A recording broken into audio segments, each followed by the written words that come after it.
Siamo nel vivo di quel Estamos periodo en storico plena Edad che viene Media, indicato aunque con esta il nome denominación di Medioevo. puede ser E engañosa. purtroppo il nome stesso Edad molte volte de ci medio, inganna. como si Età dijéramos di mezzo, que quasi antes y a dire después hay che otras prima e edades y dopo que ci ciertamente sono son due más età, ma che importantes. sicuramente sono più grandi nel nostro dire. Ma Tenemos tu frases pensi hechas come como uno che vive piensas ancora como si nel estuvieras Medioevo. aún en la Ma Edad queste Media. cose sono Pero si esto soltanto solo lo hace o fatte lo e piensa pensate alguien con per una mentalidad che vive in aún en la Non oscuridad. credo. Forse No es dobbiamo así. Quizá imparare a debiéramos riconoscere empezar a darnos che in cuenta questa de que en età esta época brilla in de maniera forma ejemplar esemplare el gran grande acuerdo accordo entre fra el hombre que l'uomo piensa e y el l'uomo hombre che que agisce. actúa. Ma su che cosa? ¿Pero sobre Yo qué? como Yo como franciscano lo tengo ante mí cada día. Cuando me pongo cada mañana la túnica que Francesco quiso que fuera de una forma determinada, forma de cruz. Y es sobre esta, sobre lo que los hombres de esta edad construyen su espíritu, pero también sus actos, su hacer.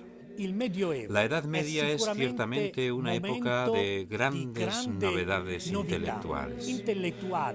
Domingo y Francisco son los motores que ponen en marcha esta novedad también en el saber, porque en la Edad Media se abren las grandes universidades, desde Bolonia hasta París, pasando por Toledo. Universidades en las que se enseña y se estudia el pensamiento antiguo de filósofos como Platón y Aristóteles, o de personalidades como San Agustín. Pero también surge todo el nuevo pensamiento que crea y nos regala Santo Tomás. A la universidad medieval debemos el nacimiento de la escolástica, que profundiza en la relación entre el conocimiento científico y el conocimiento teológico o la revelación divina. Alberto Magno, San Buenaventura de Bagnoregio, Tomás de Aquino, son ejemplos de todo un ejército de frailes, sabios y pensadores que ponen en el centro al hombre, encontrar y comprender su relación con Dios.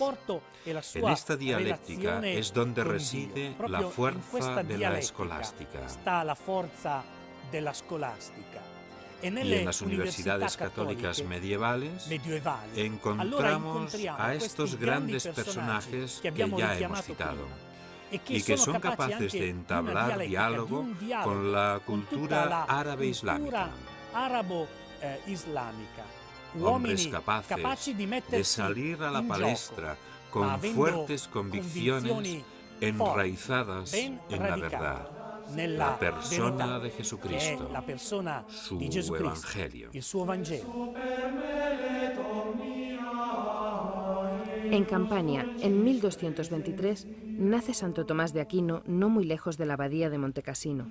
Allí transcurre sus primeros años, antes de frecuentar la Universidad de Nápoles, la cual, fundada por Federico II y gracias a él, se ha convertido en lugar de encuentro entre las culturas árabe y cristiana. Igual que la Universidad de Toledo, donde gracias al arzobispo Raimundo se ha dado gran impulso a las traducciones del árabe de textos griegos. Nápoles, Palermo y Toledo eran tierras limítrofes con la cultura musulmana. Todo el sur de Italia estaba viviendo con Federico un gran momento cultural en todos los aspectos, por lo cual no podían quedar fuera de este despertar también las culturas árabe y griega clásica. Pero volvamos a Tomás y sus estudios en Nápoles. Allí conoce a los frailes predicadores de Santo Domingo y en el año 1244 se une a ellos. El mismo superior de los dominicos envía a Tomás a continuar sus estudios en París. Allí encontrará a otro predicador, Alberto de Colonia, que será conocido como Alberto Magno por sus grandes dotes y capacidades. Cuando era joven, me impactó una afirmación sobre Santo Tomás de Aquino, que Santo Tomás enseñaba aquello que vivía. Y por ello me pareció que el santo era un auténtico hijo de Santo Domingo, del cual se decía que predicaba aquello que había vivido. Santo Tomás de Aquino, en la primera cuestión de la Summa Teológica, recuerda que la teología es una ciencia. Pero, ¿cómo profundizar principios que nos vienen dados por Dios mismo? Santo Tomás dice que hay dos caminos. La vía del estudio, que él mismo perseguía, pero también el camino de la experiencia. Y Santo Tomás ha penetrado en la realidad divina a través de las dos vías. En lo que respecta a la caridad, Santo Tomás propone un pensamiento verdaderamente original. Todo el mundo reconoce que Santo Tomás caracteriza la caridad como la amistad sobrenatural con Dios. Por otra parte, el mismo Jesús dejó dicho: ya no os llamo siervos sino amigos. Además de muchas otras afirmaciones sobre la caridad, como por ejemplo, quien tiene la caridad posee a Dios. Y poseer a Dios significa utilizarlo y gozarlo como uno quiere. Creo que cuando Santo Tomás afirmaba estas cosas, lo que hacía era poner por escrito su propia experiencia personal. Quien tiene caridad posee a Dios. Y poseer a Dios significa uti et frui, usarlo y gozarlo como uno desee. Antes de morir, Santo Tomás dijo que todo aquello que le había pedido a Dios en la oración siempre lo había obtenido.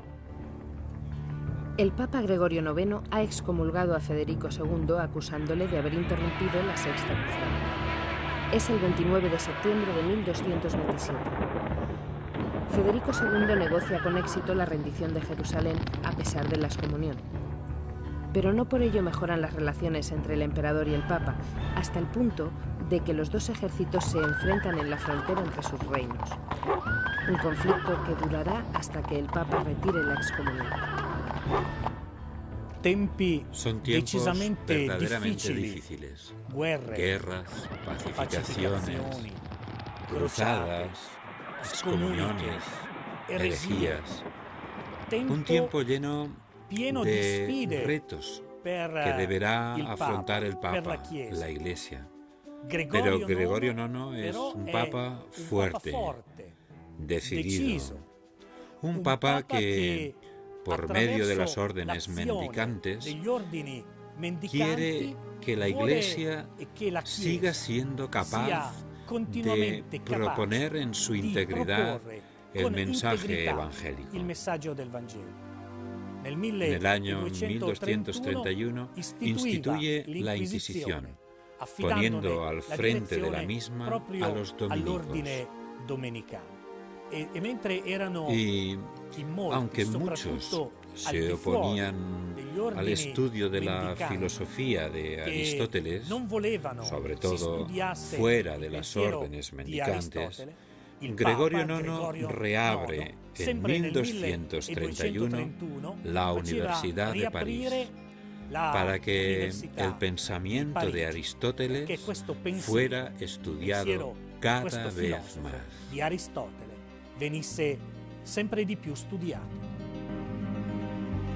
En este clima llega Santo Tomás a París, enviado por sus superiores para estudiar en su universidad y convertirse en profesor de ella. Más adelante enfermará en Italia y morirá en el año 1274 en la abadía cisterciense de Fossanova, entre Nápoles y Roma, donde se alojaba. Así pues, Tomás afirma que el principio de toda nuestra vida espiritual, el manantial que la nutre constantemente y la vivifica, es la apertura de nuestra mente a la realidad. Después de él, ha habido otros que dirán que el inicio de la vida espiritual es una duda. Otros negarán incluso que exista una realidad y afirmarán que solo hay interpretaciones subjetivas de la realidad.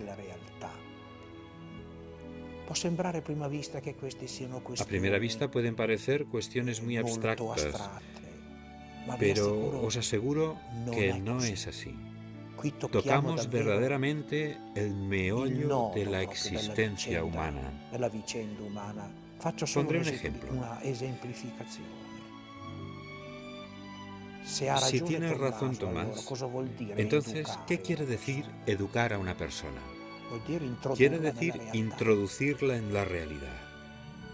Pero si solo existen interpretaciones de la realidad y no la realidad, construcciones subjetivas de la persona, del hombre, ¿qué quiere decir educar a una persona?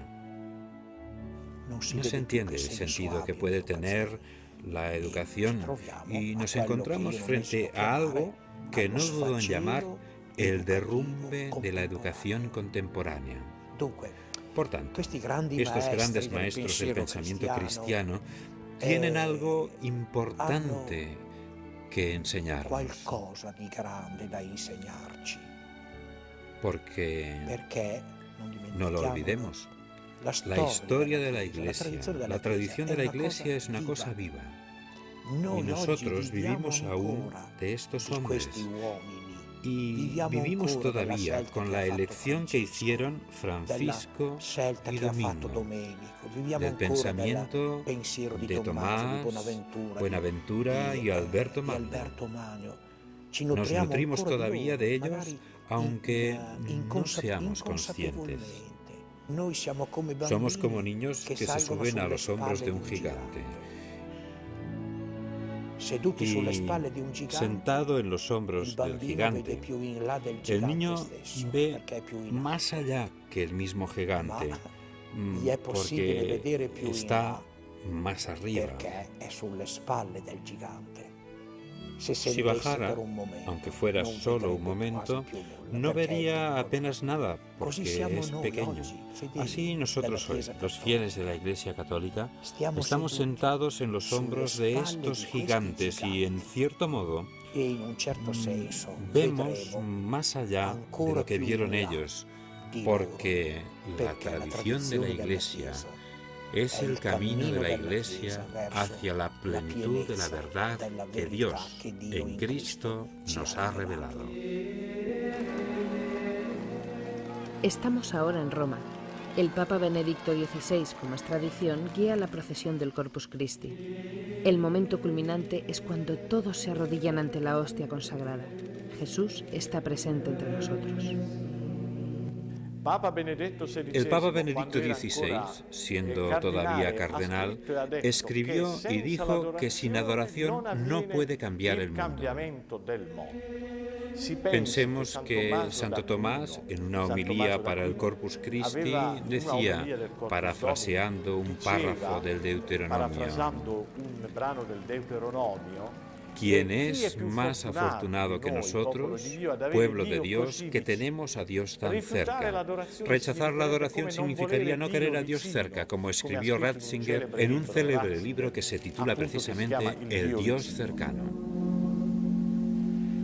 Adorar a Dios. Hay un lugar especial en la historia de la Iglesia Católica, Orvieto.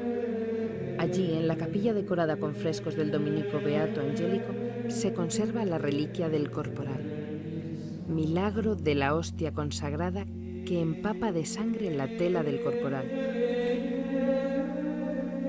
La historia de la Iglesia Católica se enriquece con este milagro para que el pueblo de Dios no se olvide de adorarlo y glorificarlo. En torno a Jesús, presente en la Eucaristía, se construyen catedrales que se convierten en pilares de una civilización que tiene su centro en Cristo. Así, Orvieto y su catedral son también historia escrita con piedra, colores y signos.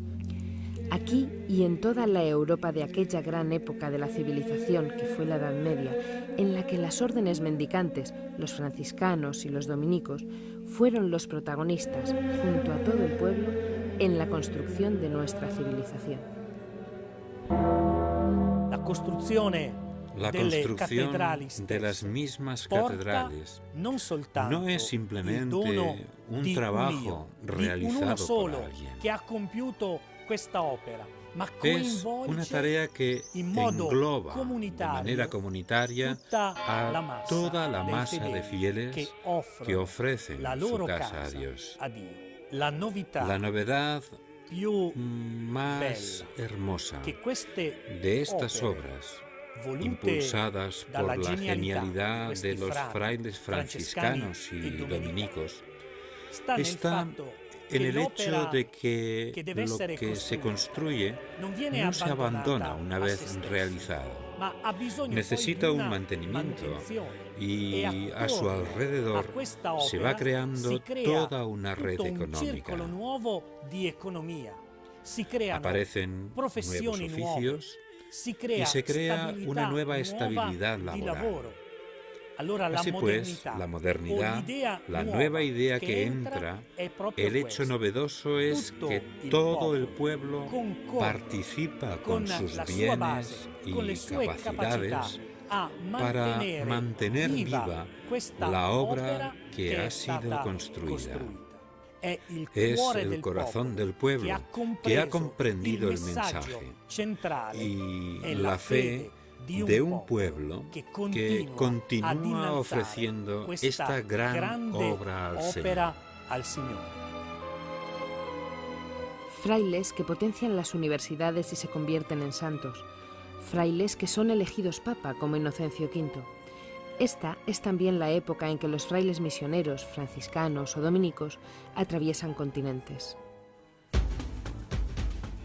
En el año 1246, Giovanni di Piano del Carpine, acompañado por Fray Benedicto de Polonia, atravesó toda Rusia, hasta llegar al centro del Imperio mongol, en medio de la cultura budista donde asistió a la coronación del Gran Khan.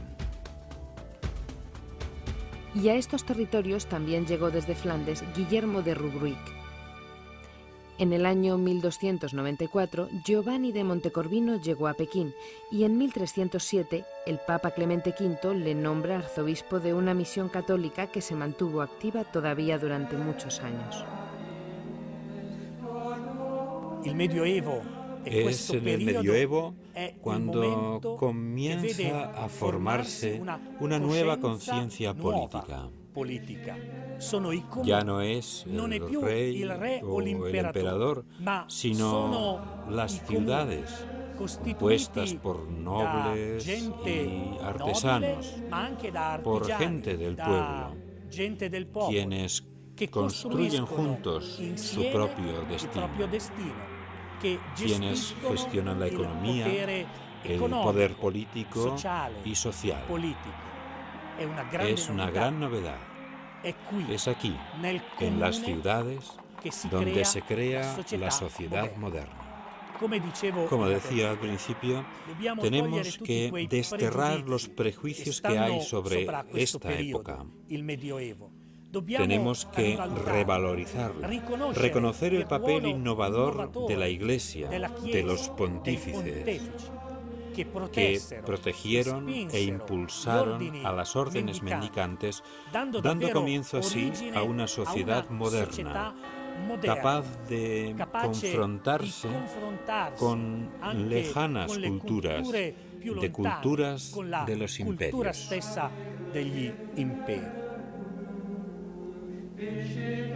Enfrentarse a la cultura de los imperios significa, tanto ayer como hoy, acercarse a los más débiles y necesitados, a los enfermos. Y junto a las órdenes mendicantes, totalmente inmersas en una vida de caridad, nacen y se desarrollan durante todo el medioevo, hasta llegar a nuestros días toda una serie de organizaciones de asistencia concreta a los pobres, a los niños, a los ancianos y a los enfermos. Organizaciones tanto de religiosos como de laicos. Es en estos siglos cuando nacen las confraternidades, muchas de las cuales siguen activas en la actualidad. Hemos llegado al final de este capítulo de la historia de la Iglesia Católica.